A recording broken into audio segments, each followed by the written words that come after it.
Bismillahirrahmanirrahim. At NASA's Wallops Flight Facility in Maryland, there is a painting showing Tipu Sultan's army fighting the British with rockets. It comes as a surprise to many people that the American National Anthem, the Star Spangled Banner, was inspired by the rockets invented by a Muslim king, Tipu Sultan of Mysore, India.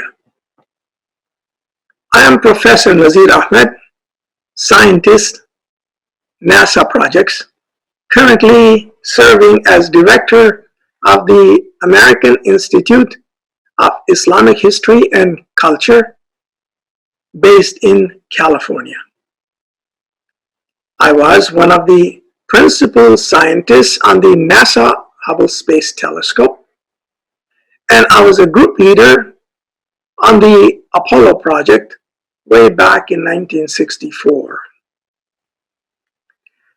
The American Institute has been engaged since 1999 in highlighting the contributions of Islamic civilization in a global context. Our website, historyofislam.com, has had more than 3 million hits from all corners of the globe since its inception.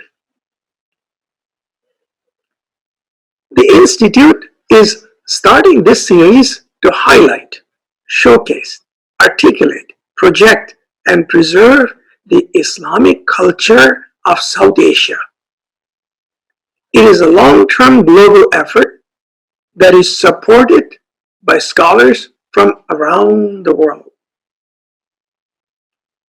South Asia includes the vast region bounded by the Indian Ocean to the south, the Himalayas to the north, the Iranian desert to the west, and the jungles of Myanmar to the east.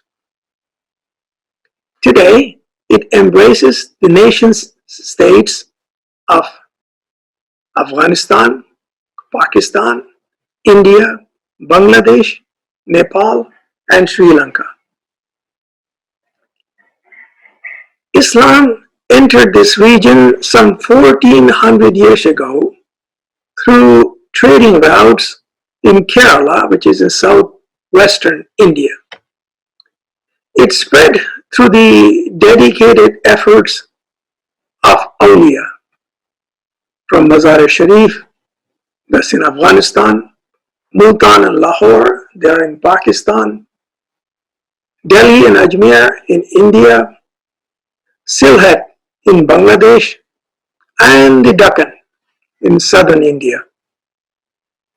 In its wake, it has left its impact on every aspect of life: language, art, architecture, handicrafts, philosophy, religion, clothes, and even cuisine. Indeed, the richness of this culture is second to none in the world.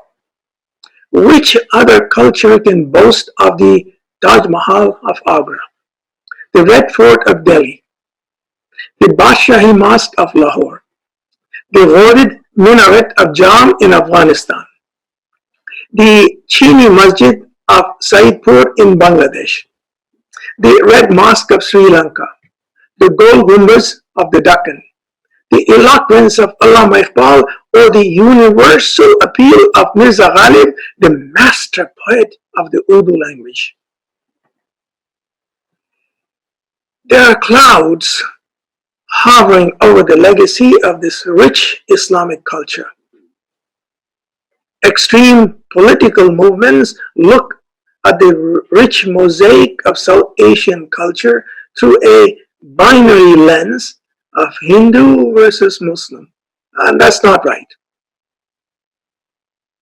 It would be a sad day indeed if the extreme right forces succeed in hiding or destroying the legacy of the rich South Asian Islamic culture, humankind will be the poorer for it. Our first event focuses on the life and times of Tipu Sultan of Mysore, an extraordinary man who lived in extraordinary times and left his trail like a meteor shooting across the skyline of global history.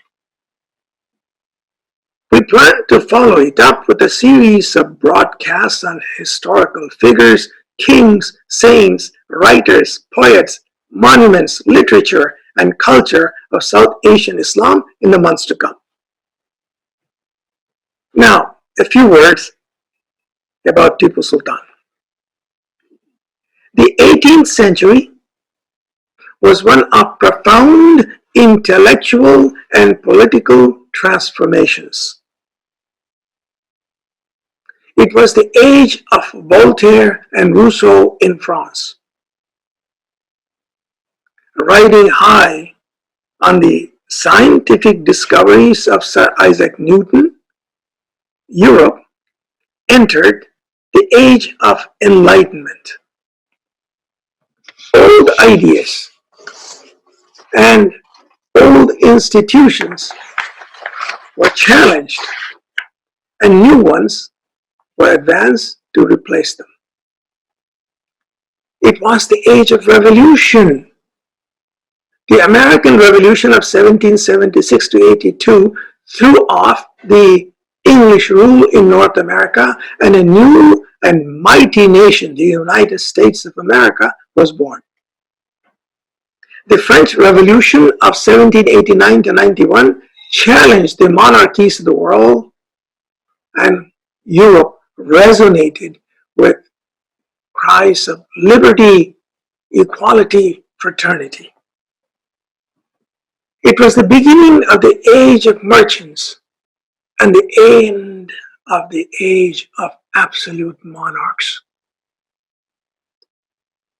Companies such as the British East India Company made their appearance on the world scene and were the forerunners of the age of colonialism. It was the age of Jefferson and George Washington, of Louis XVI and Napoleon Bonaparte. And yes, it was the age of Tipu Sultan, whose path crossed the path of the major historical figures of his era. The India of Tipu Sultan was in an advanced stage of implosion. The Mughal Empire collapsed from within under its own weight, and its place taken up by local Nawabs and Rajas. The internal rivalries between local rulers gave an opportunity to the European powers to play off one against the other and advance their own political interests. In 1739, Delhi was sacked by Nadir Shah. The Marathas raided far and wide, Bengal in 1742, Jaipur in 1746, Delhi in 1750, Karnataka and Tamil Nadu as late as 1791, causing widespread death and destruction. According to contemporary Dutch sources, the Maratha raids killed 40,000 people in Bengal alone and destroyed its economy. A weakened Bengal fell to the plots of the British at the Battle of Plassey in 1757. To characterize these raids as Hindu versus Muslim is a travesty of historical truth. It should not be done. These were raids conducted for gold and loot. Into this world was born Tipu Sultan, son of Haidar Ali, in 1750. in a village near the modern city of Bangalore. Haidar Ali had risen as an army officer in the service of the Raja of Mysore until 1760, when he became the de facto ruler of the state. Consolidation of Mysore territories clashed with the expansionist designs of East India Company and the self-interest of the Nizam of Hyderabad and the Marathas. A series of wars ensued, called the Anglo-Mysore Wars, four of them between 1768 and 1799. The sword of Tipu Sultan held off the British Empire for 40 years, until the Sultan fell in battle in 1799. Had history been more kind to the Sultan, he would have been hailed as the George Washington of India, the heralder of a new age of science, technology, political enlightenment, and economic development in Asia.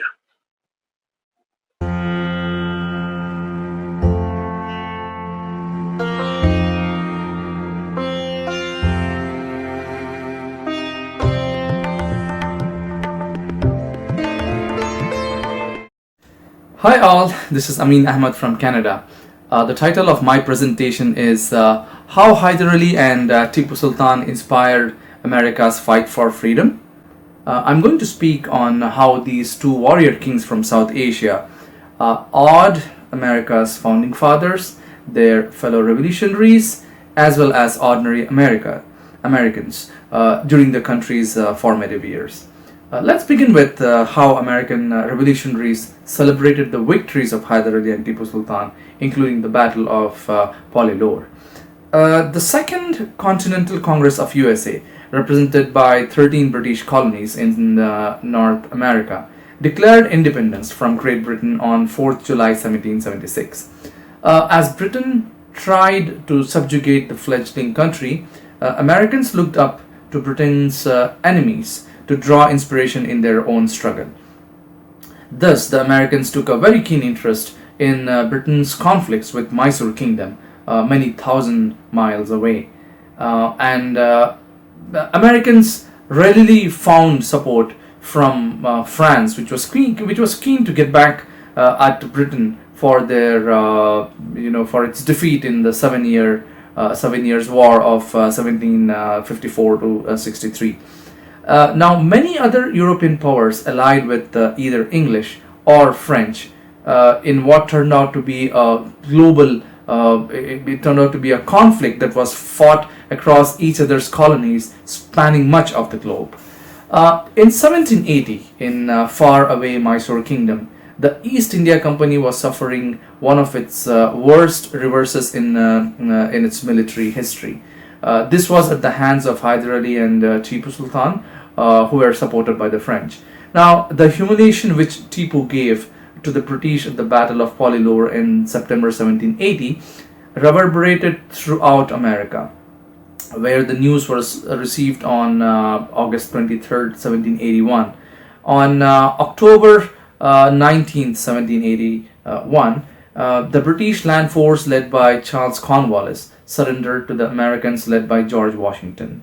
And 9 days later, Washington's victory, along with those of Mysore Kingdom under Haidar Ali's rule, was celebrated at the Presbyterian Church in Trenton, New Jersey.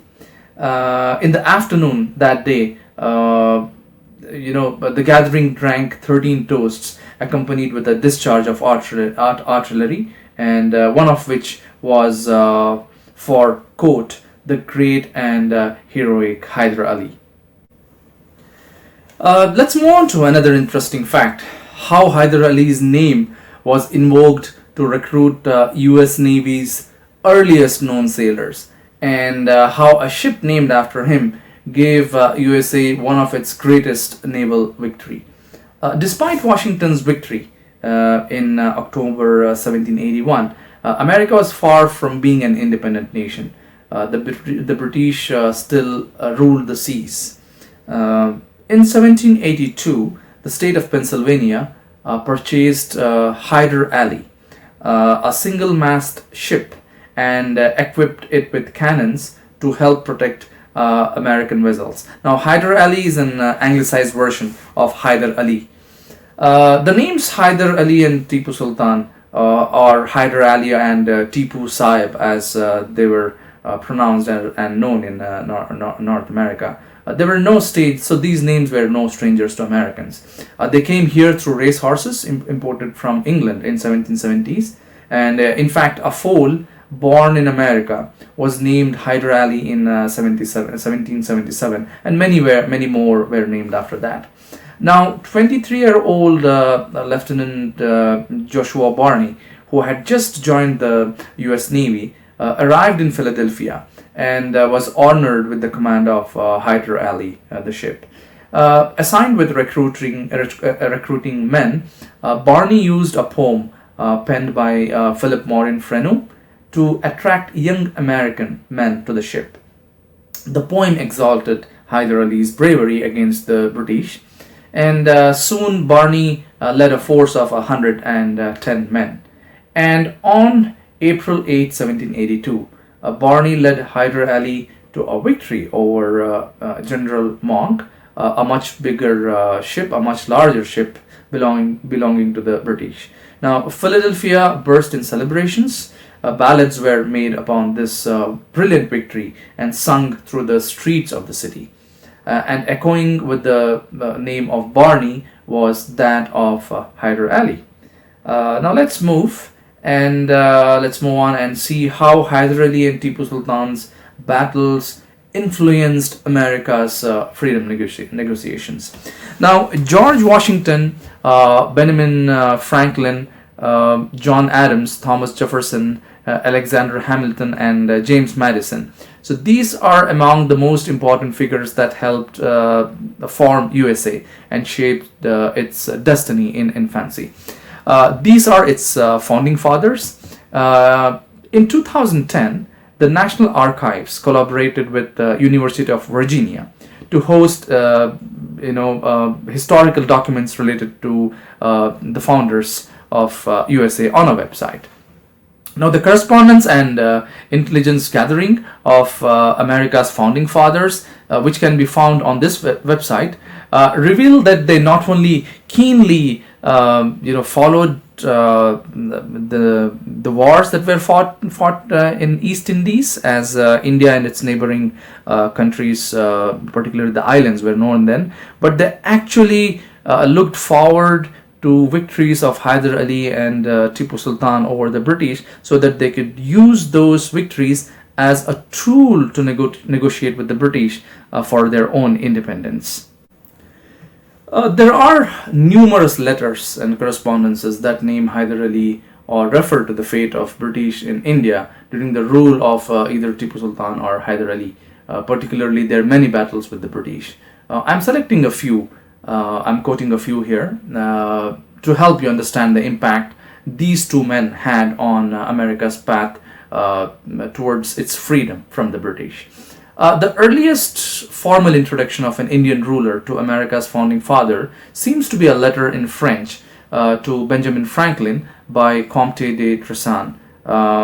He was the Lieutenant General of the armies of France. Now, in one of his many letters to Franklin, he wrote from Paris on June 24th, 1777, about a European who served under Hyder Ali. In another letter, Comte de Tressan called Hyder a brave, quote, a brave Mughal prince, unquote, and offered to put the U.S. Congress to quote, into an intimate correspondence with the European who was working for Hyder Ali. Now, as mentioned earlier, the Second Anglo-Mysore War was keenly followed by American revolutionaries. John Adams, in his letter to the President of Congress on June 10, 1780, provided the U.S. Congress with details of the movement of British Admiral Hugh's squadron and he referred to Haidar Ali as quote, the famous Haidar Ali. And this letter was read in the U.S. Congress on 25th on September 25th, 1780. Now, through 1781, the revolutionaries corresponded on the about the Anglo-Mysore War that was going on in India, in East Indies, as it was known then. So the revolutionaries, they hoped and wished for England's defeat, and a gentleman called as Edward Jennings wrote a detailed account of Hyder's campaign to John Adams on April 4, 1781 from Brussels. Now he mentioned the receipt of a London-based newspaper that included information about Haidar Ali's army of 80,000 horses and his siege of Arcot. Now it narrated the rout of Colonel Bailey and Colonel Fletcher, together with the loss of 400 Europeans and 4,000 Indian sepoys, as well as Haidar Ali's territorial gains and the narrow escape of Colonel Monroe to Madras. Now, John Quincy Adams, who became America's sixth president in 1825, he wrote a diary as a child, and at 13, he wrote to his mom, Abigail Adams, from Leyden on April 8, 1781, about Haidar Ali's victories, and he mentioned the death of Colonel Fletcher and the capture of Colonel Bailey. On August 28, 1781, the Rhode Island delegates wrote from Philadelphia to William Greene, the governor of Rhode Island, in which they expressed their happiness at the suffering of British in India. And as negotiations for recognition of an independent USA continued, the concessions to Americans oscillated with the military fortunes of the British and its chief opponents in India, which are the French, Haidar Ali and his son Tipu. Now, in a letter dated June 13, 1782, John Adams wrote to Benjamin Franklin from The Hague and wished to communicate with the enemies of the English.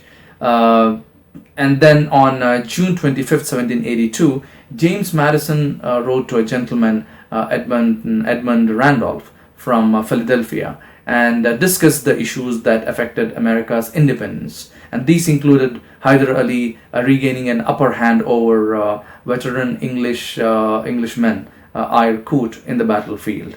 Now, John Adams wrote to John Jay on August 13, 1782, from The Hague about the Fitzherbert's Commission. Now, this was constituted in the United States of America. But this commission was authorized to work with the four powers, quote, that were at war with Great Britain. But Adams was not very sure if one of these referred to Haidar Ali or the Marathas, who also were in conflict with the British around the same time.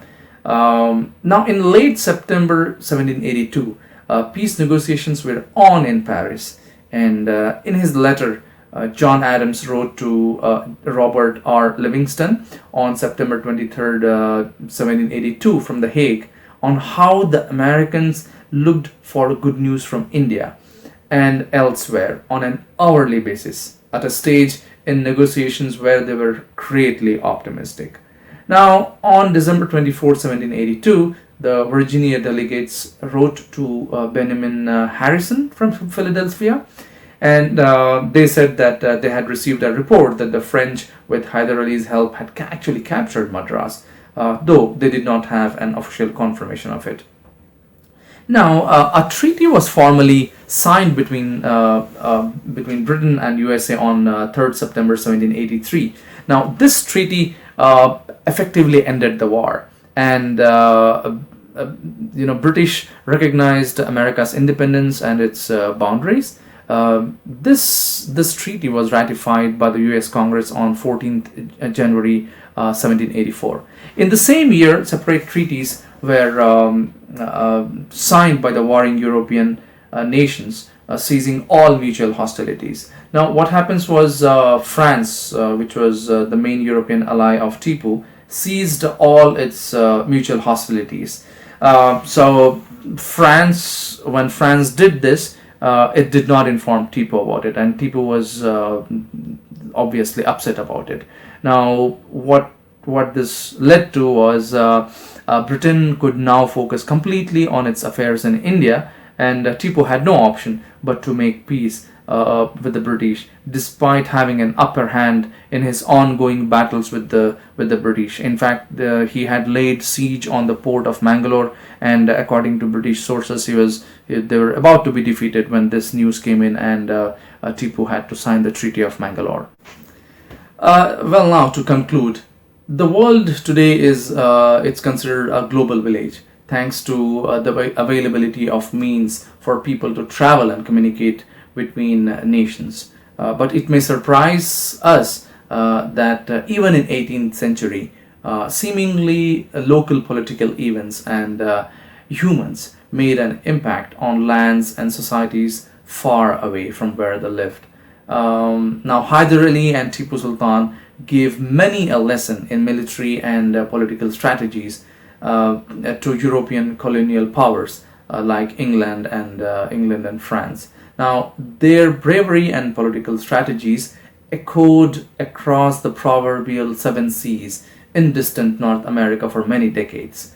Not only did this shape the views of America's founding fathers of India during the nation's formative years, it also encouraged them in their own struggle to found this great nation called as the United States of America. Thank you.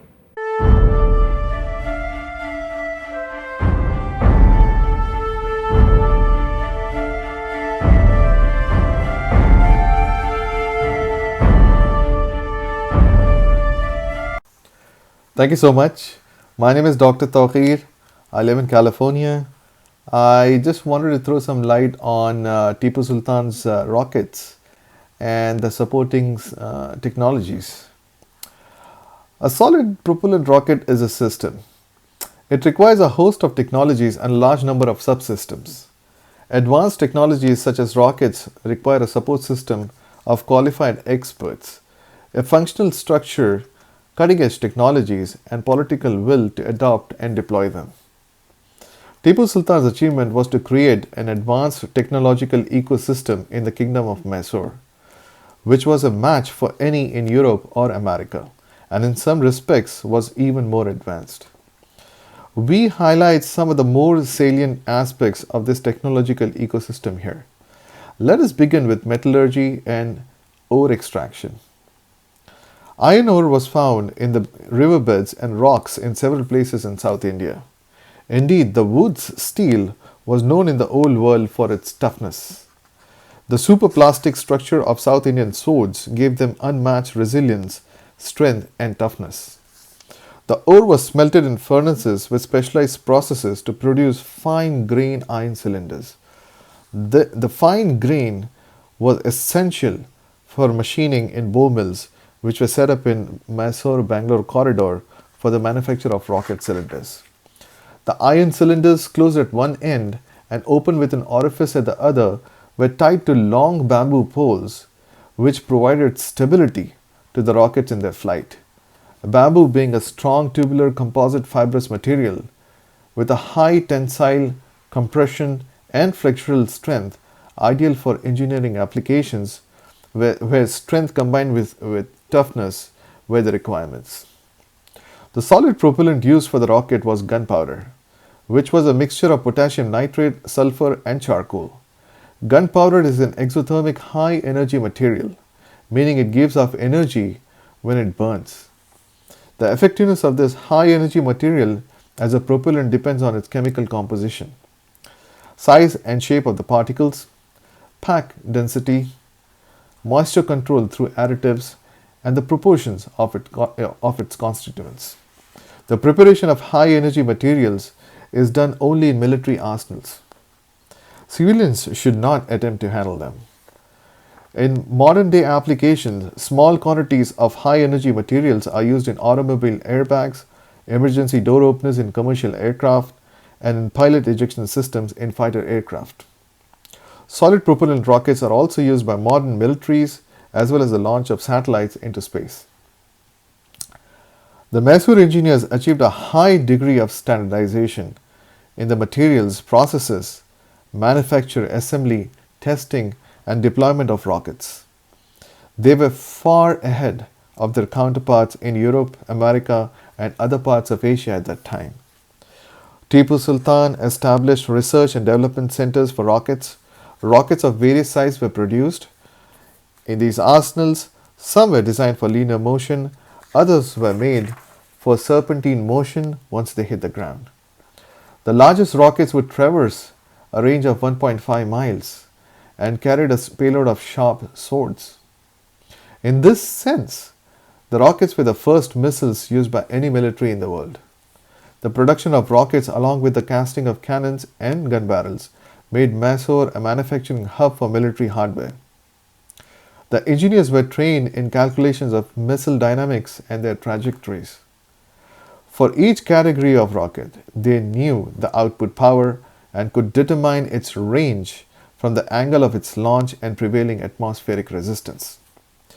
The basic unit for Tipu Sultan's army was a Kashoon. There were more than 27 Kashoons in the army. Each Kashoon had a rocket corps attached to it. When Tipu Sultan was martyred in the Fourth Anglo-Mysore War in 1799, there were 5,000 rocket men attached to his ground troops, and each rocket man had several rockets assigned to him. The rockets were highly mobile, unlike the heavy military pieces, and could be easily carried through mountain passes and steep hills. Military technology can be sustained only within the matrix of a sound economy. As you will hear from some of the scholars during this series, Tipu Sultan paid attention to agriculture, livestock, and horse breeding. He imported cultivation of silk from China and introduced new and sturdier brands of rice. He rationalized the tax collection system and encouraged exports. Mysore became a hub for garment manufacturing and sandalwood production. Mysore products were sold in places like Sindh, Muscat, and Jeddah. The standard of living in Mysore was much higher and that in England then compared to that in England, France, or any other country in continental Europe. In the early part of the 18th century, Bengal was the industrial hub of the subcontinent. Eventually, the Maratha raided Bengal in the 1740s and demolished much of its industry. As many as 400,000 Bengalis perished in these raids, and the Bengal economy was in ruins. A weakened Bengal fell to the East India Company at the Battle of Plassey in 1757. Subsequently, towards the end of the 18th century, it was Tipu Sultan's Mysore that became the manufacturing and industrial hub for South Asia, far surpassing all other regions, both in military and civilian technologies. It was not British arms or technology that defeated him. It was British diplomacy and plots. In the Third Anglo-Mysore War of 1789 to 92, Tipu Sultan had effectively bottled up Lord Cornwallis just as George Washington had him cornered at the Battle of York in 1781. It was the simultaneous invasion by neighboring rulers plus combined British attacks from the north and the east that overcame the Mysore armies. He was martyred in 1799 in the Fourth Anglo-Mysore War while defending his capital against a combined onslaught of the British and the nearby rulers. Tipu Sultan is remembered in military history as the inventor of solid propellant rockets and is used as missiles. His rockets, modified in London, were used in the Anglo-American War of 1812 and inspired the composition of the American National Anthem. He was the only one who defeated the British Empire in open combat on Indian soil at the Battle of Pollilur in 1780. Among the monarchs of Asia, he foresaw the threat of expanding European imperialism and spent a lifetime in combat against it. He was a rational man and was at home with the Age of Enlightenment. After the French Revolution, he declared himself Citizen Tipu in a Mysorean republic. He was a man of faith and reason, and one who believed in science and technology and took his kingdom into the forefront of technological prowess. His kingdom was a meritocracy, and he appointed the best available men to high positions based on merit rather than religion and caste. He himself was a Muslim, but his chief minister was a Brahmin named Punnaya. His finance minister was Krishna Rao, his minister for police was Ranga Iyengar, and his delegates to the Delhi Mughal court were Mool Chand and Sujan Rai. He honored other religions and gave large donations to temples and restored the venerated temple of Sringeri after the attack from the Marathas. An impeccable foe of imperialism, he was firm with his enemies, for which he was vilified by tissue bashers. The greatest tribute that a monarch can earn is the respect of his adversaries.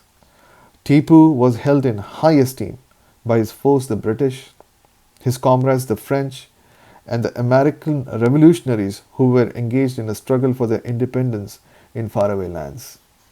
Tipu was indeed a sultan of sultans. How unfortunate for India that he is unfairly vilified by communal forces in India and is venerated in places like London, Paris, and Washington. Thank you so much.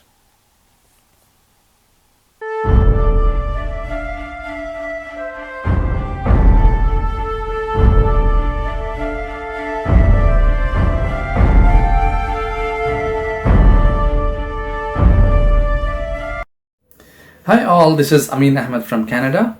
The title of my presentation is Tipu Sultan's Foreign Diplomacy through the letters of Thomas Jefferson. Tipu Sultan was a modern king with a truly international outlook. While his father Haidar Ali recruited European soldiers and even received fighting men from nations like Persia, Tipu went a step ahead. Not only did he continue his military contacts with the Europeans, chiefly the French, he also sent his emissaries on foreign trade and diplomatic missions to Europe and Arabian Peninsula. Aware of the global reach of British, his arch enemy, he relentlessly sought to establish global alliances with political and military powers outside India. The fact that Tipu sent ambassadors to other parts of South Asia, West Asia, and also Europe is fairly well known to students of modern history. But let's explore an interesting phase of global diplomacy when a founding father of America recorded Tipu Sultan's foreign missions in his official correspondence. Let's look at the relations between Tipu and foreign powers. Now, born and raised at a time when European powers were in a race to colonize Indian subcontinent, Tipu had to wade through a minefield of foreign relations to try and save his kingship. Tipu learned of his father Haidar Ali's death in December 1782 and was preparing to take over the reign of Mysore Kingdom amidst a war with the British, in which the French were his principal ally. At the same time, Americans, also supported by the French, were fighting for their own independence from the British. Now, American revolutionaries not only took inspiration from Mysore Kingdom, from the battles that Mysore Kingdom was waging against the British under Haidar Ali, but also celebrated his many victories, including the battles against, the battle win that Tipu Sultan gained over the British at Pollilur, during which he's said to have used his rockets. And hundreds and hundreds of European and British Indian soldiers died, and many of them were captured. Now, by what happened was in 1783, the English and the French, they signed a peace treaty in September that year, and they agreed not only to cease hostilities against each other, but they also agreed to stop supporting each other's allies that were in conflict in the Indian subcontinent. The fact that France signed the treaty without consulting Tipu, its ally in India, upset him. So what Tipu did was he looked to form alliances with other international powers that could help him permanently uproot the British from South Asia. Now let's look at Tipu's international diplomacy. Tipu sent a large number of diplomats to Constantinople, the capital of Ottoman Empire, in 1785. He instructed these diplomats to then travel to Paris to meet French King Louis XVI, and onward to London to meet the King of England before returning back to Srirangapatna, his capital. Now he wanted his diplomats to meet these two kings to convince them not to support the Marathas and Nizam in his conflict with them. But Tipu recalled the diplomats from Constantinople and instead sent a separate embassy to France in 1787. And until recently, historians believed one of Tipu's objectives in sending his embassy to Constantinople was to have himself recognized as a sovereign by the Ottomans. However, Iqbal Hussein presented a paper relating to this embassy at the Indian History Congress in 2001, in which he argued that Tipu treated himself at par with the monarchs of Ottoman Empire, France and England. And nowhere in his communication directed to these kings, particularly to the Ottoman king, did he address himself as someone who was of a lesser stature. So in effect, there is this new theory that says that Tipu treated himself a king like anyone else, and he didn't look for a recognition from any other king for him to be treated at par. Let's look at Tipu's French embassy and how Thomas Jefferson saw that embassy. Thomas Jefferson is a founding father of America, and he's the principal author of the Declaration of Independence. Now he was also its third president. After America formally gained independence from British in 1784, he was the country's ambassador to France. Now, a nascent America was keen to develop commerce with East Indies, India and its neighboring region as it was known then. So it is no surprise that America's founding fathers followed the affairs of Indian rulers, particularly Tipu Sultan, both within the Indian subcontinent as well as in Europe. In his official correspondence from Paris, Jefferson provided and received regular updates on the reception of Tipu's ambassadors at the French court. The peace treaty signed at Versailles, France in September 1783 did not diminish the French mistrust of the British, as can be seen from Jefferson's letter to Mysore on 17 May 1788. He expressed fears that European powers would fight for supremacy in Western Europe. Then he listed steps that were taken in this direction by various countries, including France. Now, France had sent 3 regiments to India along with officers to help Tipu. In the same letter, as well as another letter that he wrote to John Jay on 23rd May 1788, he wrote how France was expecting Tipu's embassy. Then in his letter to Thomas Jefferson, dated 11 June 1788, Stephen Catalan Jr. wrote from Marseille about the arrival of Tipu's ambassadors at Toulon. People at Marseille expected to see these guests on their way to Paris, and that a noble reception as well as the festivals were prepared for them. Jefferson, in his letter to Andre Limousin, dated 18 June 1788, confirmed the arrival of Tipu's ambassador in Toulon on 10 June the same year, and that they were accorded, to quote, a magnificent reception. In another letter to Robert Montgomery, written on the same day, he reconfirmed news of arrival of Tipu's embassy. Now he continued then to add updates on the upheaval that happened around France in the run-up to the French Revolution. Now he wrote to John Rutledge on 13 July the same year about the continued internal chaos in France, as well as the wait for Tipu Sultan's ambassadors by the French. And on 3rd August, he wrote to John Jay again about the continued internal chaos in France, and he added that Tipu Sultan's ambassadors had arrived in Paris, and to quote him, he wrote, "in pomp and ceremony." But he also added that he was unaware about the purpose of their visit.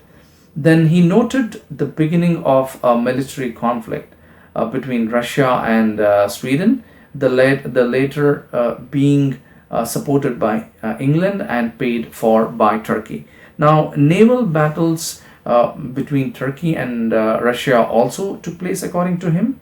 But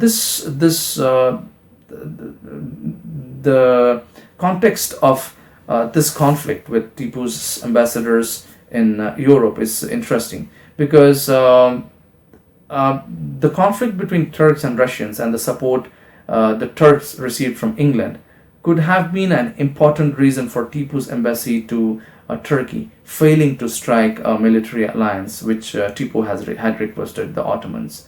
Now, Jefferson wrote to Mary Barclay on Friday, 8th August the same year, 1788, about the reception of Tipu Sultan's ambassadors at Versailles that Sunday, which he intended to attend. He wrote to Moustier on 9 August 1788 that Tipu's ambassadors were to be received at Versailles the next day. Again, to quote him, he wrote, "in great pomp." The next day, he wrote to John Jay that Tipu's ambassadors were received with unusual pomp by the French king amidst numerous people. He added that from what he could hear, only mutual assurances of goodwill were exchanged and nothing more. Now, what happened after this mission? After this embassy that was sent to France and earlier to Constantinople. Now, Tipu's mission to France failed, as did his embassy to Turkey. Now, one factor being that the country, France was in the throes of a revolution that would ultimately throw the king. Around the same time, as we discussed, Ottoman's conflict with Russia continued, and its alliance with the British remained in place. So these circumstances may have played a role in in Tipu failing to get support for his for military alliances with either of the international powers. And this was just before the onset of the Third Anglo-Mysore War in 1790. Tipu suffered a huge setback in this war, which ended with him having to cede half of his richest domains to the British and its chief allies, the Nizam of Hyderabad and the Marathas. Now, till he paid the crippling war indemnity, two of his sons were held ransom by the British, but he was not to be subdued.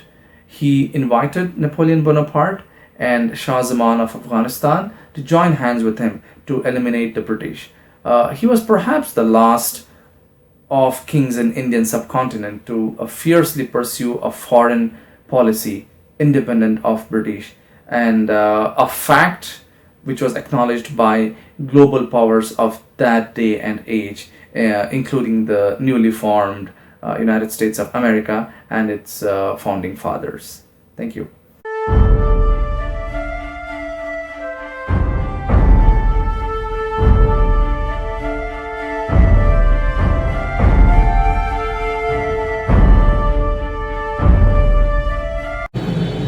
Hello everybody, my name is Nitin Olikera and I am from Shimoga, Karnataka. Thank you all for having me here on this very important discussion about the linkage between the American independence movement and that period of Indian history where Haidar and Tipu were fighting the same English colonizers. I, for myself, have been studying the history of Mysore, especially with regard to the period of Haidar Ali and Tipu Sultan there, for about 2 decades now. Tipu began his rule over Mysore as a Sarvadhikari. He still owed allegiance to the Wadiyars who still sat there and were brought out on Dashara Day, on Vijayadashmi Day, to be shown to the people of Mysore. He began very well. He kept the same set of civil servants, in fact the Brahmin bureaucracy that Haidar had built up so well. He instituted a set of land reforms. He also started taking excess land from large temples, from very large Agraharam trusts, and redistributed excess land to tenant farmers, all of them or largely all of them who were Hindus, across castes. The temples were not divested of any of their income. They were given as much as was needed for the upkeep of the religious ceremonies there and of the Brahmin priests there. A lot of the literature of that period speak well about him. He continued the donations that Haidar made. In fact, he increased the amount of donations in terms of numbers of temples. So you have a large number of temples at Melkote, at Nanjangud, Sringeri of course, Yadiyur, and several other names, several other grants and sanats have been found. Sringeri, of course, we know very well, during the course of the Third Anglo-Mysore War, the Marathas wantonly desecrated and vandalized this temple. Tipu spent a lot of money in renovating and restoring this temple. His donations to Sringeri not only involved money, but also crystal lingas, a very interesting sapphire mandapa, which was a very beautiful piece of stone in which there was a shivling with a 7-hooded serpent on it, and of course a basava in front made of gold. There are several letters of Tipu to the Sringeri Swamiji, the Guruji, asking the Sringeri Guruji to pray for Tipu and to pray for Mysore. Tipu's birth chart was sent there to Jyotishas there to make prayers to Sri Sharda, the deity there, in Tipu's name. Similarly, Tipu made extensive devotions. There is a very interesting crystal linga at Nanjangud. Tipu interferes between two warring parties at Vijayamangalam, which is near Erode in Tamil Nadu, and solves disputes among two sections of Hindus there. That is the left-hand caste and the right-hand caste. So Edayangayar and the Valayangayar. There are numerous such instances. In fact, after Tipu, when Buchanan travels across Mysore as well as parts of Tamil Nadu, the Carnatic as they say, so he meets several groups of Brahmins who are angry at the English that they do not employ them in as many numbers as Tipu employed the Brahmins. Where I come from, Shimoga, very near, there was a rebellion in the 1830s, wherein after the rebellion or during the inquiry into the rebellion, the landed farmers here say that Haidar and Tipu treat them very well compared to what the later Wadiyars treated them. A much talked about event of Tipu actually harming the Hindus is a massacre, the so-called massacre. Yes, it was a murder of a large group of of people at Srirangapatnam, which is commonly called the Melkote massacre. So there was this group of Tirumala Rao. Tirumala Rao was the ambassador of the Rani. So the Rani, the Wadiyar Rani, the Dowager Queen, Lakshmamani. So Lakshmamani was the Dowager Queen of the Wadiyars, and she and her family were displaced by Haidar and Tipu and kept under state security and house arrest with an allowance made to them. They were not harmed in any other way. Remember that Tipu or Haidar, especially Tipu, could have finished the whole family at one shot. He never did that. So Lakshmamani keeps a steady correspondence with the British through her emissary, who was placed at Terisheri, and his name was Tirumala Rao. And events turned out so bitter that Tirumala Rao kept trying to pull local chiefs away from Mysore, which was then with Tipu, and towards the British. He also actively started communicating Tipu's war plans to the British. All of this enraged Tipu, and Tipu made an example of it by hanging to death several of Tirumala Rao's clique members at Srirangapatnam. These were not women or children, but all grown men.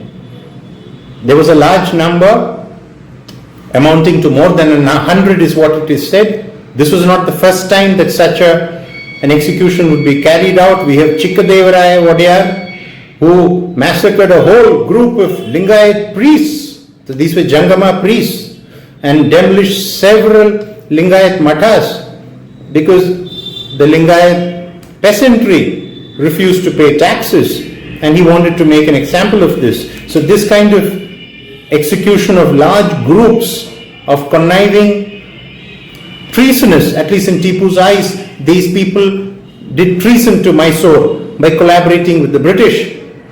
So these kind of events happened before Tipu, and they happened later too.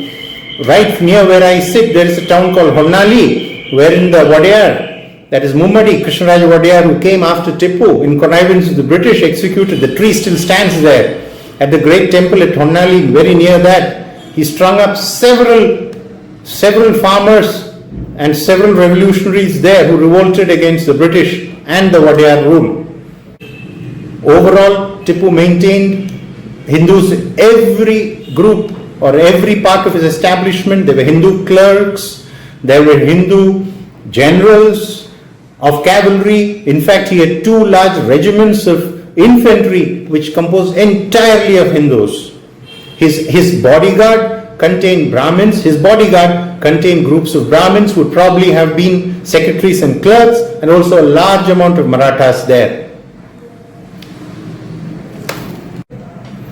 I have, in the course of my research, stumbled upon several new pieces of evidence. Listen, there is something very important here, that a lot of anti-Hindu propaganda that is being pumped into the atmosphere, into the air here, is courtesy of the British, and also later historians who especially wanted to substantiate British rule over Mysore. So a common question would be, and you see it in Iraq, you see it in Libya, you also saw it in Mysore then. In fact, William Dalrymple wrote a very nice piece about it at the onset of Bush's war on Iraq, of how Tipu was demonized by the British.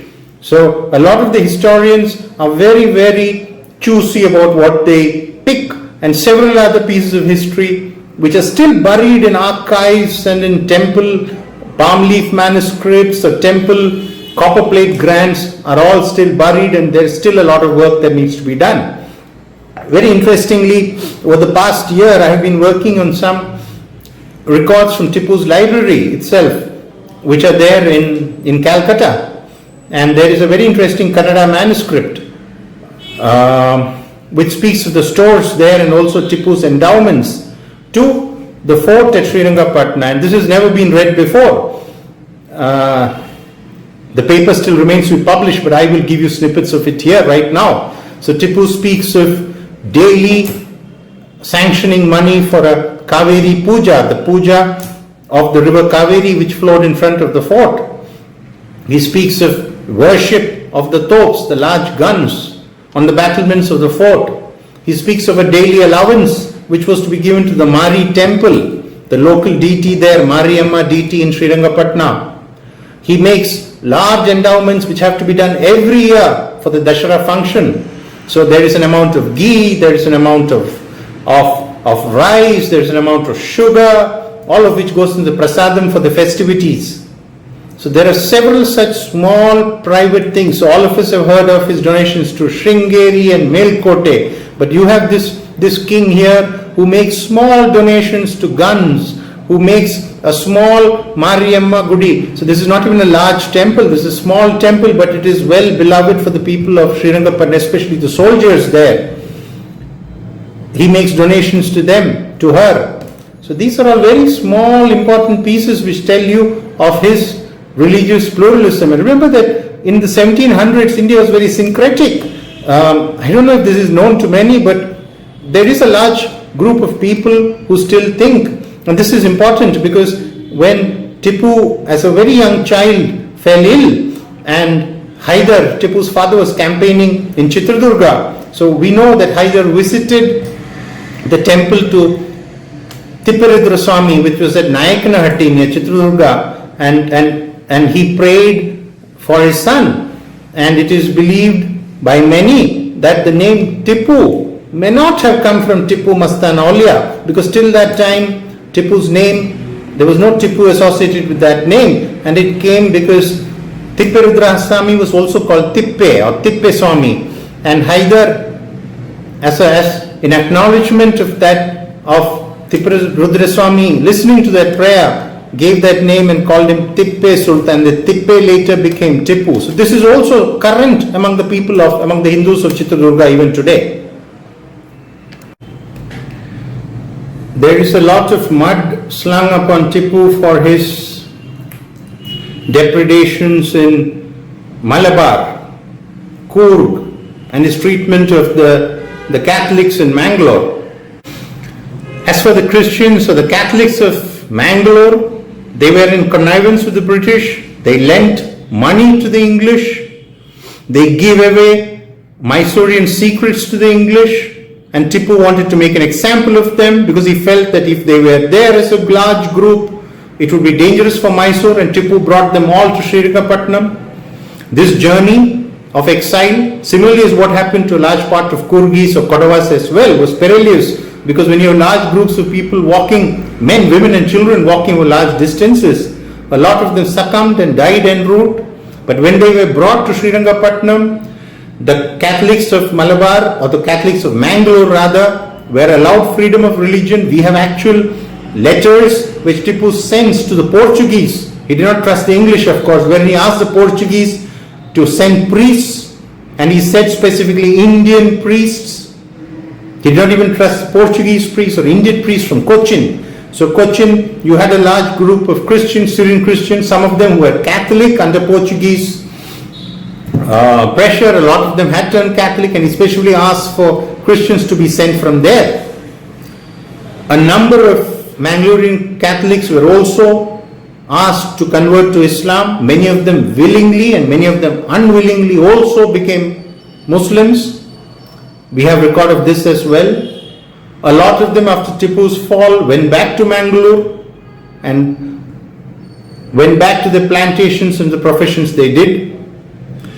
All of this, yes, I admit, his treatment of the Kodavas, the treatment of the Mangalorean Catholics, his purge of many ranks of Kerala nobility happened for one particular reason, that is, they did not accept suzerainty of the Mysoreans. We do not see this happening to the Telugus, whose areas he captured. We do not find this happening to the Marathas or the Marathi Hindus. No. In fact, we find a very large number of Marathis taking service under Tipu, both in the Brahmin clerical cadre as well as the military cadre. You have a large number of Marathi Brahmins employed with Tipu. So what should come to our mind is, when Tipu did all this, were they done for the first time? Did no one else previous to Tipu do this? Did no one else after Tipu do this? By this I mean, did they not punish recalcitrant subjects en masse? Did they not exile them? Did they not harass them? They happened, yes, but Tipu is special, especially to his detractors, because he is a Muslim. And in this charged political environment, there are people who do not want to accept that what Tipu did 200 years ago, did at a time when there was no real concept of secularism as we know it. So all of these reasons is because all of this happens is because you look at history that happened there from a different eye, you look at it with today's eye, and you must realize that as Voltaire said, all great men have great faults, and Tipu had some faults too, yes, yet you cannot even remotely look at him as a religious bigot, no, because he adored his subjects, he took good care of them, he made donations to Hindu temples, to Christian churches, he also requisitioned deities, he donated lingas, he requested temple priests and purohits to pray for him and his family. This is quite different. So you pay money to a temple, that is one thing, but you actually help to make a temple, you actually help to install a deity, an idol there is different. You actually tell the temple authorities to make a prayer for him to the Hindu deity. That's a different thing. Tipu indulged in this. This is not spoken about. Tipu punished his subjects irrespective of religion. I have spoken of his punishment to the Muslim Maplas in Malabar. I have spoken of his punishment to the Mahdis. They were Mysorean Muslims. He did not. So when you do not discriminate in punishment, you obviously do not discriminate in the donations that you do either. So a lot of this is essentially because a lot of groups in India are angry or do not accept the fact that here you have a Muslim in the 18th century who regarded India and Mysore as his own, and which was his own, and who did not have any truck, as they say, with the British, and who all through the time, unlike the Marathas, unlike the Wadiyars earlier, unlike the Nizam, refused throughout his career, throughout his rule, to even keep a resident in his court or to ally with the British in any fight with the other Indian powers. So this mud of him being a bigot which is thrown upon him is all serves one particular purpose. It is very important to sift through the mud here and to take the gold that is there. And I hope I have been able, I do not need to convince you of anything, but I want to present to you some of these facets of Tipu, and to you, many of whom would be Muslims or Hindus or Christians, to tell that would such a man be a bigot. Thank you so much.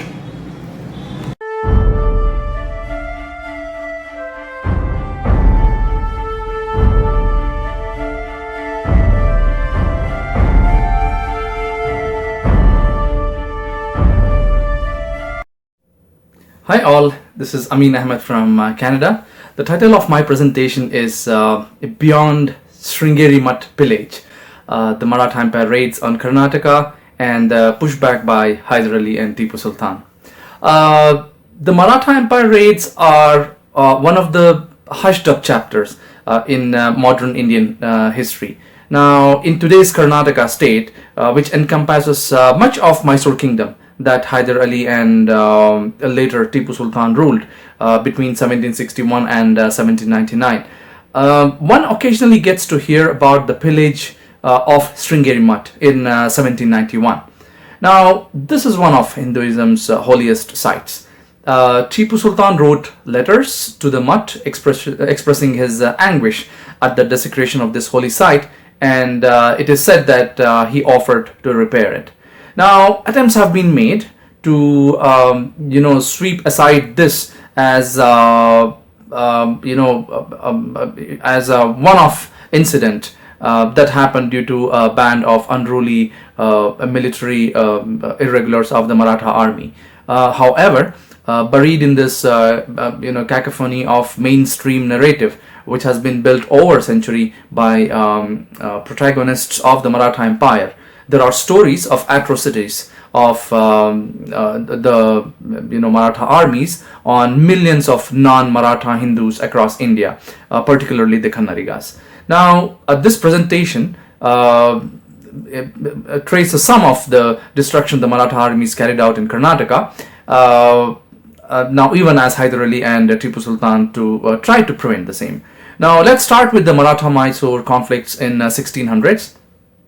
The conflict between Maratha soldiers and Mysore Kingdom, it dates back to the days of the Maratha warrior Shahaji, who is the father of Shivaji, who founded the Maratha Empire. In 1639, Maratha Hindu king, the Mysore Hindu king, Kantirava Vadayar, he's said to have defeated the troops of the Bijapur Sultan. They were led by Ranadullah Khan and supported by Shahaji, and this was at Srirangapatna, the capital of Mysore Kingdom. Now, the Hindutva nationalist narrative tells us that Shivaji is a pan-India role model for today's Hindus. However, contemporary sources of Shivaji, as well as the later Marathas, both European as well as Indian, they paint a slightly different picture of him. Now, he is said to have, led many attacks on the towns and manufacturing areas of Karnataka, and this is according to the Gazetteer of Bombay Presidency 1883, which quotes eyewitness accounts by European traveler Fryer. When Aurangzeb dismantled the Muslim Bijapur kingdom in 1680s, the Mysore kingdom under Chikkadevaraja Wadayar formed an alliance with the Mughals. Just a few years after Shivaji's death, the Maratha Empire soldiers en route to their territory in Jinji, Tamil Nadu, they attacked Srirangapatna. This was in about 1696. But the pillagers were defeated by this Hindu king, that is Chikkadevaraja Wadayar. Now, given the suffering of the non-Maratha Hindus like Kannadigas under his administration, it is unclear if the concept of pan-Hindu identity or unity existed during the time of Shivaji, and it is therefore doubtful if he was a forebearer of such an idea. Now, Aurangzeb and Chikkadevaraja Wadayar, they passed away within a few years of each other in the first decade of the 18th century. Now, across the Indian subcontinent, the Marathas quickly gained territory at the cost of the Mughals and also other kingdoms. Now, let's see what happened in 1750s to Kannadigas under the Marathas. Now, the destruction was primarily by Peshwa Balaji Rao's men, and this was in 1750s. Now, Haidar Ali's rise to power was in big part due to the Maratha raids.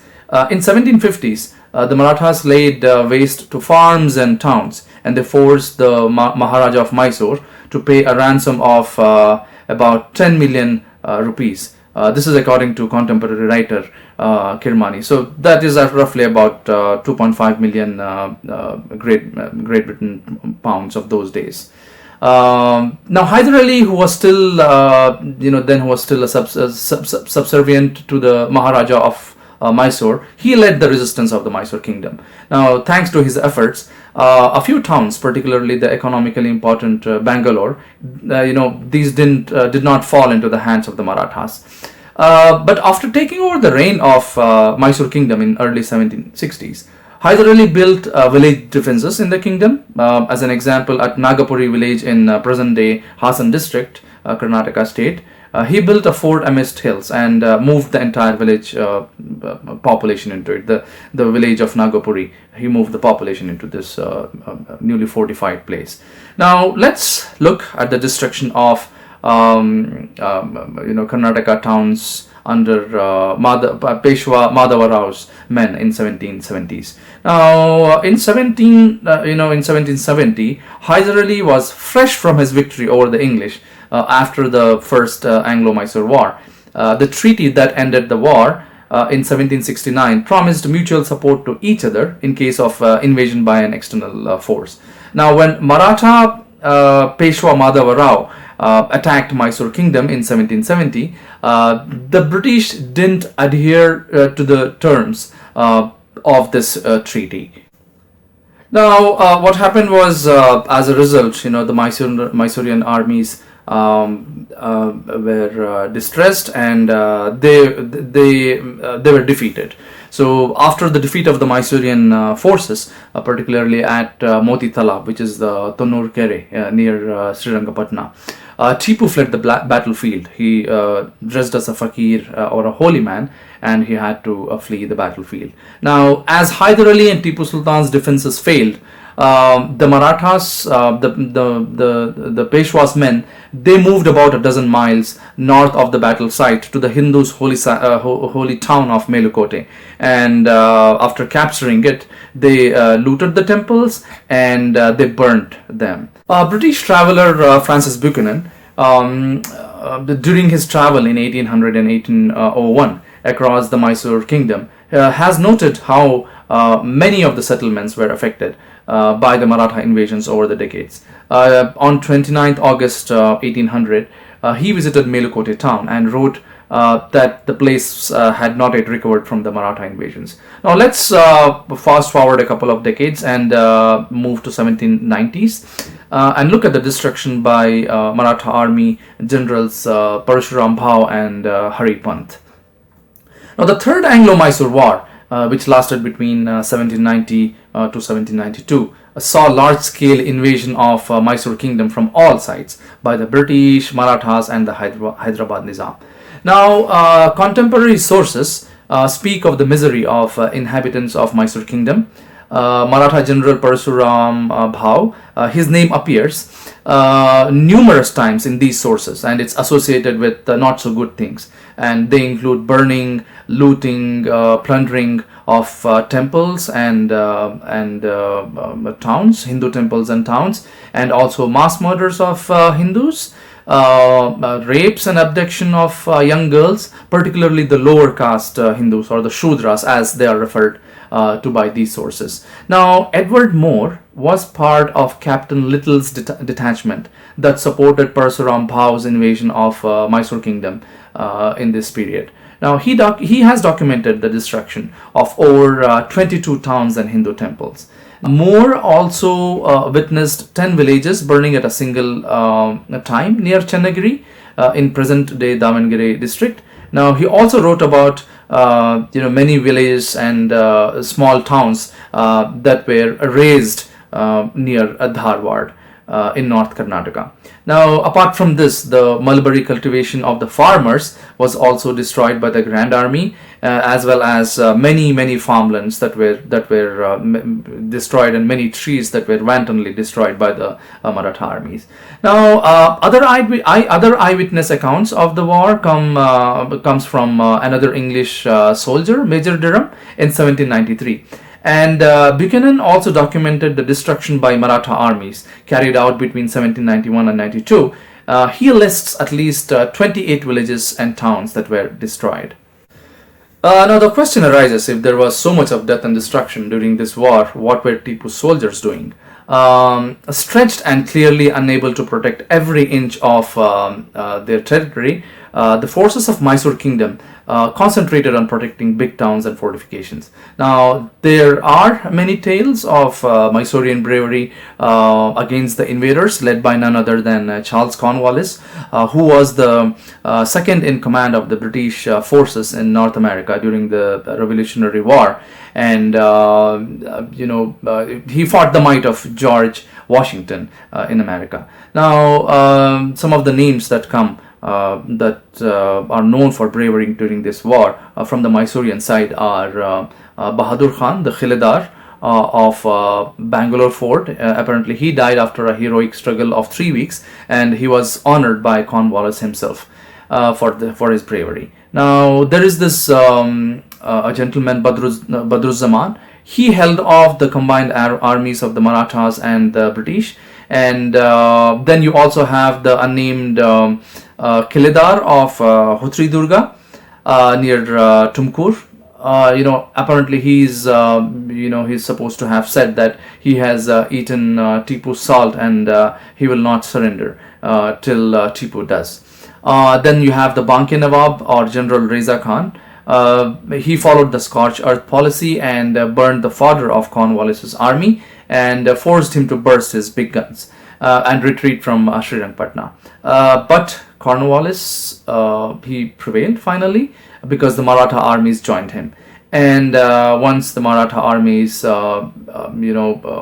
moved into Mysore Kingdom, they basically swept through the region. And they repeated on a mass scale what they had done to Kannadiga since Shivaji's burning and plundering of Karnataka's towns and markets in mid 17th century. And the Maratha armies led by Hari Pant and Parashuram Bhau did not spare Hindu temples even in this war.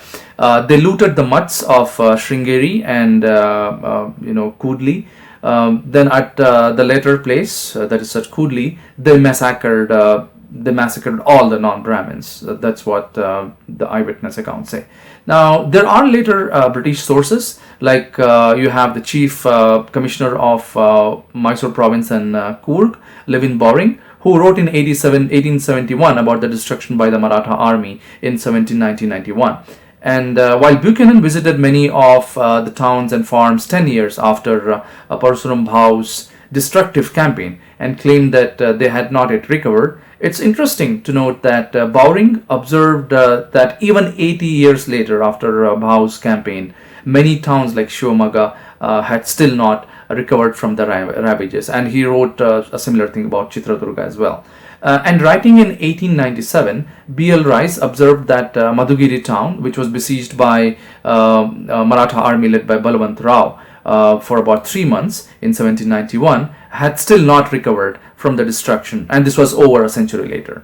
Now, let's look at the conclusion. Like any other kingdom or any other empire, the expansionist policies followed by the Maratha rulers, they put them into conflict with many kingdoms, both Hindu, ruled by Hindu kings and Muslim kings. But the ruthlessness displayed by the Maratha armies resulted in the suffering of many civilians, and most of them were most of them were not Muslims; they were actually Hindus. And Jadunath Sarkar, he's one of India's prominent historians of the early 20th century. Now, he has detailed the suffering of the ordinary residents across India, most of who were Hindus. Now, and this is at the hand of the Maratha armies. Now, although a largely forgotten chapter in Indian history, search of literature by contemporaries reveals many unheard stories of Maratha army atrocities in Karnataka as elsewhere. In this context, it's worthwhile mentioning the role played by Haidar Ali and Tipu Sultan in safeguarding the people of Mysore Kingdom and the resources of the Mysore Kingdom from Maratha Empire invasions for nearly half a century in between them.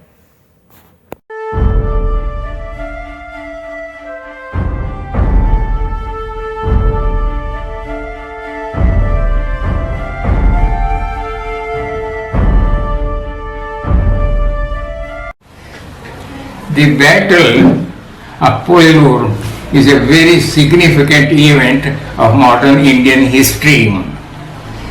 It inflicted a very severe blow on the colonials.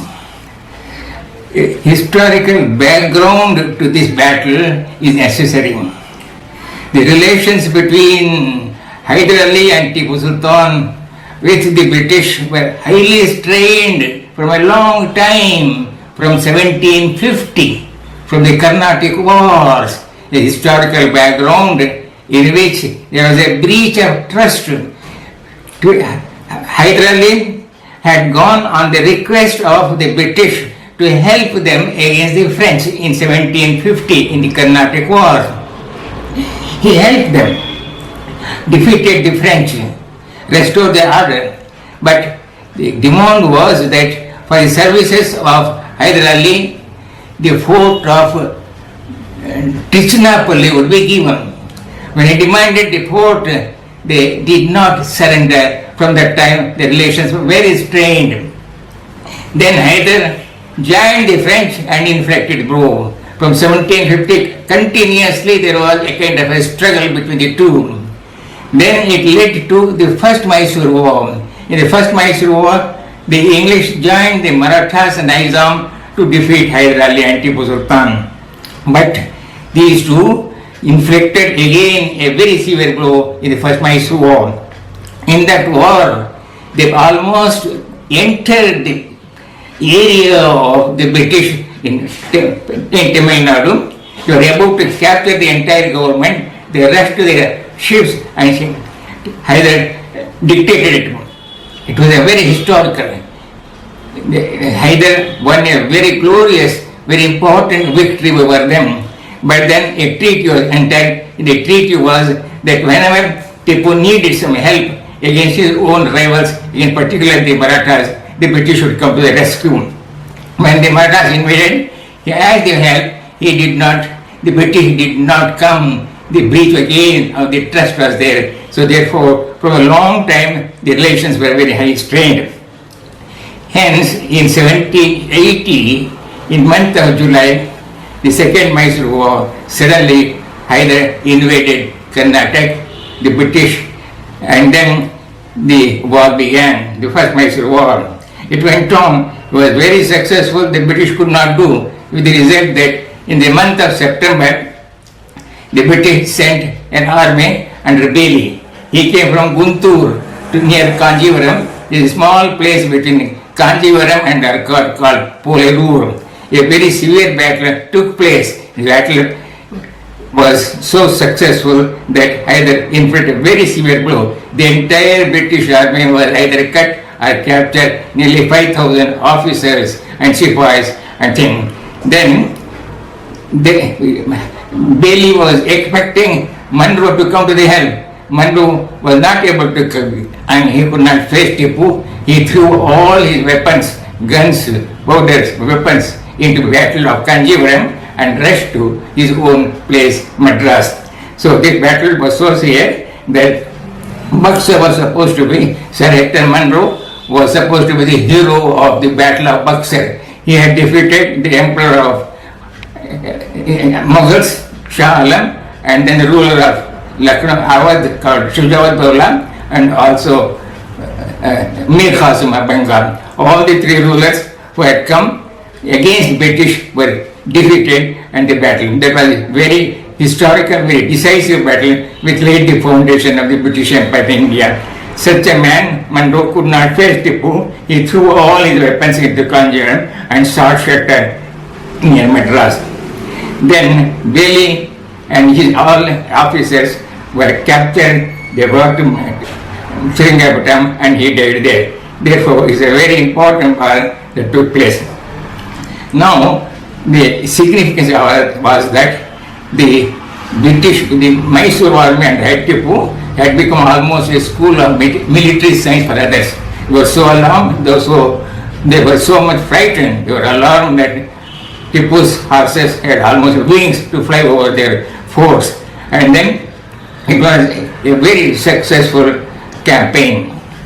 Now, what is the significance of that? Tipu was always, from the beginning, thinking that there was a great danger to Indian sovereignty from British. And he had two very passionate aims or objectives in life. One is the elimination of the colonials, and the second is to make his own country very prosperous and very happy. Tipu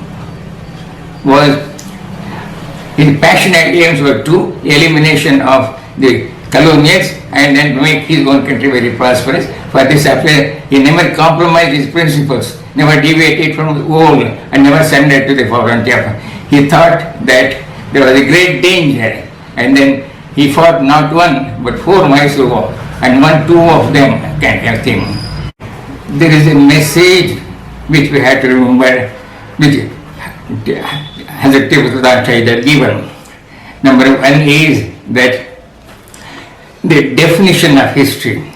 All history is nothing but unfolding the drama of human freedom, political freedom, social freedom, economic freedom, freedom from want, from hunger, from superstition. He also said that death must be preferred to dishonor. He also said, don't cut a tree to get it the fruit. He also said that live the life of a lion, not of a gift of all time. He was a very revolutionary And then every time he was thinking that man must be bold enough to do the right and fair to do. He must live for a cause and die for a cause. We should also remember that in the Western countries from the 14th century there was steady progress. Then Renaissance came in Italy, Reformation came in Germany, and Revolution came in France. This Renaissance, Reformation, and Revolutions, all these ideas and concepts Tipu absorbed in them, and he tried to install them. He planted a tree for liberty outside his house, and then he called himself, no ruler in the country had called himself as a citizen Tipu. He had very revolutionary ideas he wanted to go again. And he tried to unify all the rulers against the colonials. He was not successful. And then he tried even to get the people abroad. Napoleon from France came all the way, but then when his ships were burnt, he came overland, but unfortunately he was himself defeated. He ran back. When in the life of Napoleon and the life of Tipu Sultan, there is a great contrast. Both of them were not successful in their own efforts. But then Tipu died like a martyr, and then no more. But Napoleon himself became a prisoner and suffered miserably at St. Helena. Therefore, history many a time places the crown of honor even among those who have been defeated. Examples are there in life. Socrates was not successful. Hazrat Imam Hussain was not successful. And Abraham Lincoln was not successful. But they are all immortal souls. They tried for live for a cause. Therefore, Tipu must be remembered because he offered his blood to write the history of free India.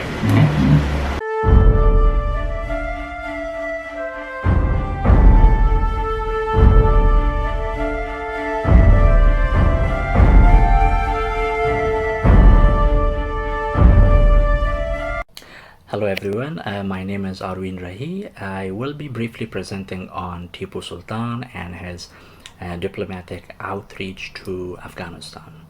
I'll talk about three things. First, why Tipu Sultan reached out to Afghanistan. Second, what the Afghan response was. And third and final, how the British reacted to this. First, why did Tipu Sultan reach out to Afghanistan? We have to keep in mind that for much of the 1780s and 1790s, Tipu Sultan was engaged in a military struggle against the British. So it was in this context that in 1796, Tipu Sultan sent his envoys to Afghanistan. At the time, Zaman Shah was the ruler of Afghanistan, and Tipu Sultan's request was basically that he wanted either Zaman Shah to come to India or send one of his officers to India. The officer would then, in collusion and in collaboration with the Rajputs, attack the Deccan where Tipu Sultan was based. Tipu Sultan sent his last correspondence to Zaman Shah in January of 1799, and in that Tipu Sultan informed Zaman Shah that the British were preparing for an upcoming war against Tipu Sultan. All to say that Tipu Sultan's main objective here was to seek Afghanistan's assistance against the British. Second, what was the Afghan response? Well, in principle, the Afghan ruler Zaman Shah agreed to assist Tipu Sultan. He even wrote letters to governors general of Bengal. The first letter was written to John Shore, and then the second letter was written to Richard Wellesley. In those letters, Zaman Shah informed these governors general of his intentions to come to India. And in line with his intentions, Zaman Shah arrived in Lahore in December of 1798. But unfortunately for Zaman Shah and unfortunately for Tipu Sultan, Zaman Shah was unable to proceed further than Lahore.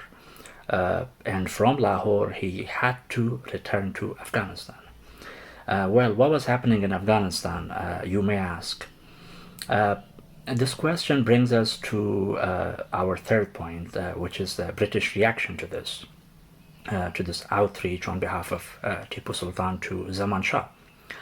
Well, the British obviously weren't happy about this, and they could not accept an alliance between Tipu Sultan and Zaman Shah, because such an alliance would have tilted the balance of power against the British on the subcontinent and posed a serious challenge to British designs to colonize India and to sap India's resources. Luckily for the British at this time, Zaman Shah's stepbrother Mahmud was in Persia. The British put pressure on the Persians so that they in turn could put pressure on Mahmud to return to Afghanistan and to raise the standard of rebellion against Zaman Shah. When Zaman Shah was in Lahore, his stepbrother Mahmud entered Afghanistan from Persia and he captured Herat. At this time, Zaman Shah had a choice to make. Should he have proceeded to Delhi, Bengal, or Deccan, or should he have come to Kabul? Well, Zaman Shah decided to come back to Afghanistan to save his throne.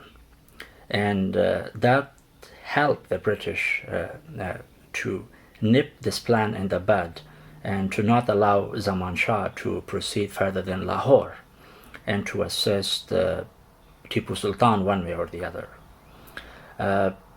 Like I said, let's not forget the major role played by the British here to upset this alliance and these diplomatic and non-diplomatic moves on the part of Tipu Sultan and Zaman Shah. With that, my presentation comes to an end. I thank everyone for their attention. Thank you so much, and have a good day.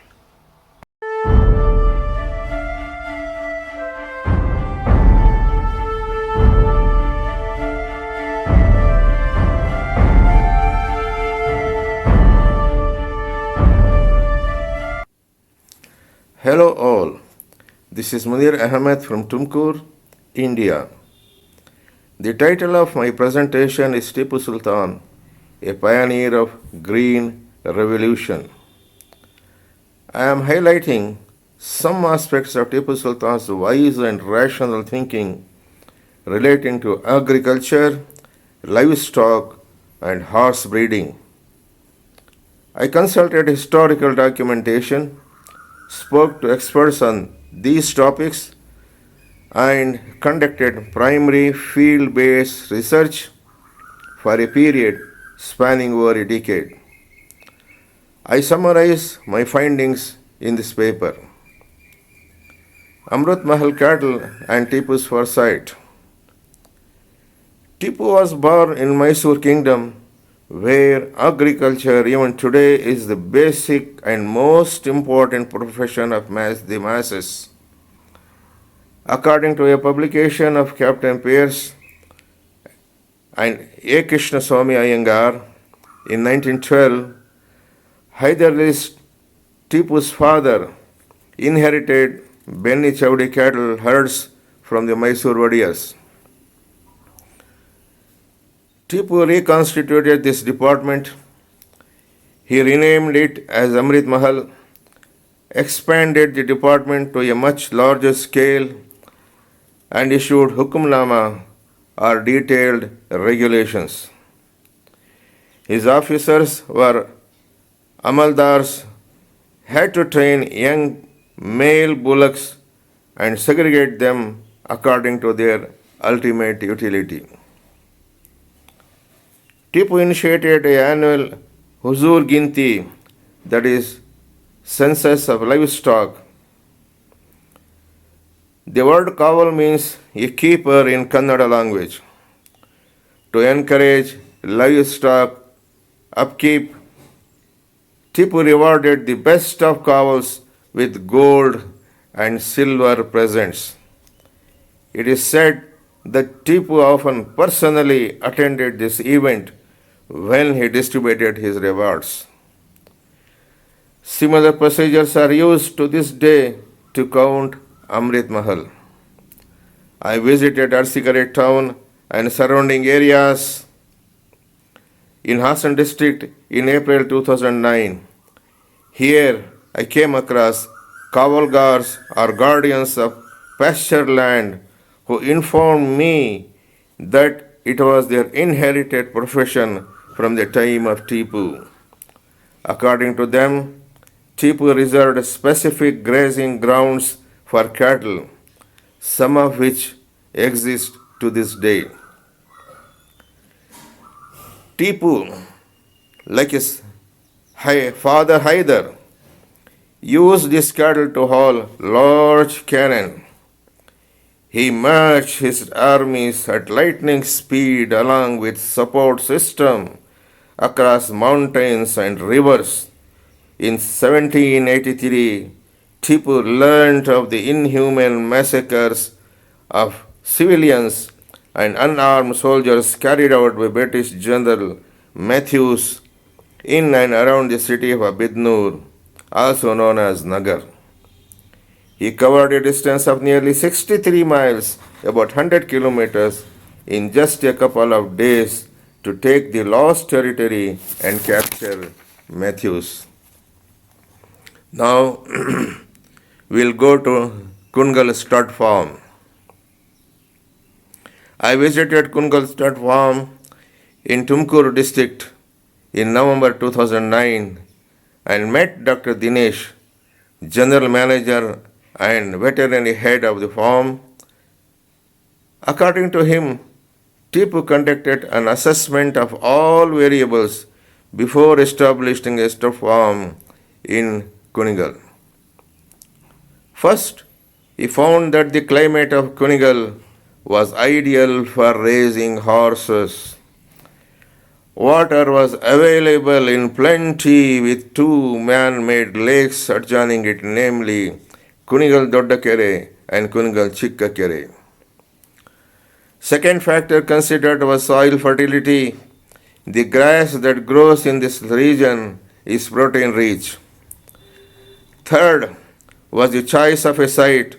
After an assessment of the climate and the availability of good fodder, a flat site of 1,506 acres was selected. A central farm of 1,340 acres was established on this site.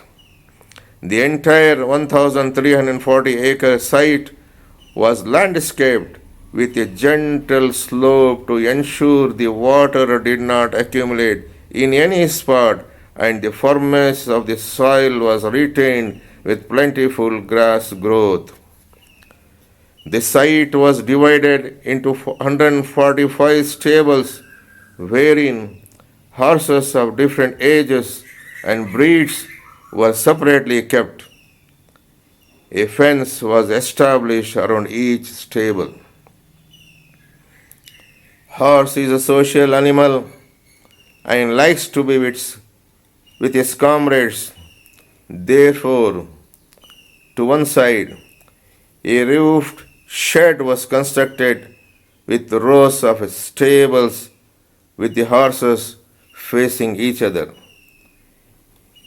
A veterinary hospital with offices and stores is located in the other side of the farm. Surrounding the entire site was as well as the stables. Tall growing trees were planted that acted as noise absorbers. Tipu is said to have established several stud farms around the year 1790. The one at Kunigal is probably the first scientific farm of its kind in India, which according to his horses' protection, preservation, nourishment, and biological needs. He aimed to have war horses that did not tire easily and could maneuver well. They received the specialized training in the movement required in combat, including turning, stopping, lunging, after which they were turned over to the army. No wonder the armies of Maratha and British respected Mysore's cavalry. Dr. Dinesh said, the horses are trained with similar principles even to this day.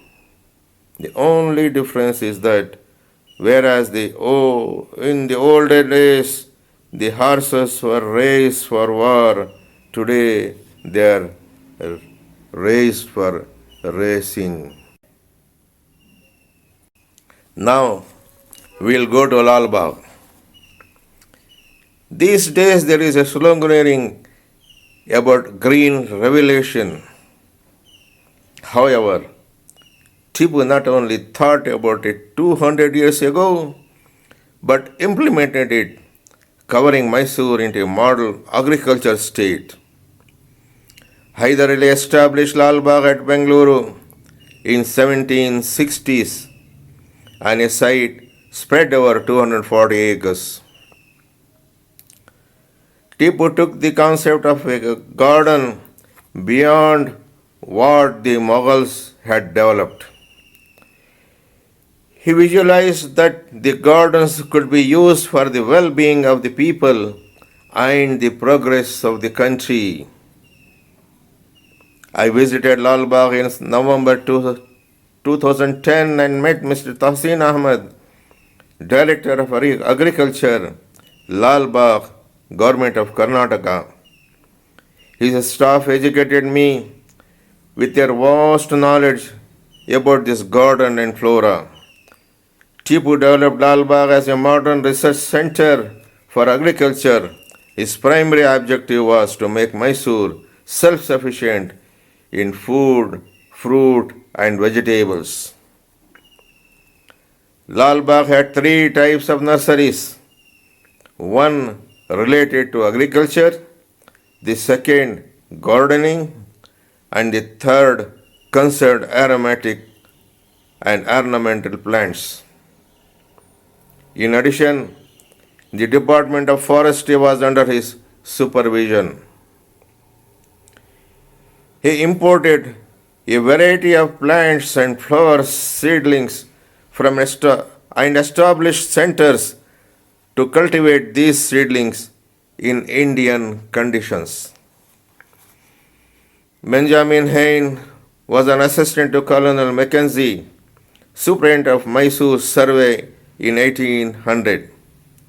He came across achiote tree, Bixa arillana, a native tropical region of Central and South America, and attributed its introduction to Tipu Sultan. R.M. Paulana, a senior forest officer of Karnataka, has written that it was Tipu who introduced eucalyptus tree in India in 1790. This was at Nandi Hills near Bengaluru. Tipu also paid attention to cultivate new varieties of rice. He initiated production of clove seeds and their distribution among planters in the mountainous Western Ghats. There were many gardens in Tipu's kingdom similar to Lal Bagh. James Matthew, a British soldier who took part in the Third Anglo-Mysore War in 1790 and 92, wrote of a similar garden around Haidar Ali's family necropolis at Kolar. There he saw many European trees and also apple trees and grape vines. Srirangapatna also had 2 beautiful gardens which were home to agriculture research centers according to other British chroniclers. Francis Buchanan, a British surveyor and a doctor, toured Mysore Kingdom immediately after capture by British in 1799. He wrote about the gardens laid out by Haidar and Tipu around Srirangpatna. He saw a mango orchard of 2,400 trees in Malwali replete with mangoes. He also came across orange orchards looked after by experts. In Tumkur district, around Kunigal, the farmers still cultivate a mulberry plant called Sultan Kaddi. Tipu imported this variety from China and trained people to plant and nourish them. 200 years after his martyrdom, this region still produces a superior grade of silk. Tipu laid down ordinances for agriculture and gardening, many of which were documented by Charles Francis Grenville in 1795. He nationalized sandalwood trees. He ordered the planting and care of fruits like mango on the best available ground in each village. He gave tax concessions to breed nut and coconut farmers. His government paid for the agriculture of such land to increase fruitation, trees as well as vegetables. According to Hain, jackfruit, Artacarpus integraphilia, was planted along the roadside on the orders of Tipu. He observed this at Hoskote and Bengaluru. In another edict, those who committed petty offences were made to sow 2 mango and 2 jamun trees and forced them to care for 4 years. His kingdom soon became sufficient in food, fruits, and vegetable. The land was covered with greenery. It was for this reason that British Major Moore, who fought Tipu in the battle, wrote in 1793, and I quote, "His country was found everywhere full of inhabitants and apparently cultivated to the utmost extent of which the soil was capable."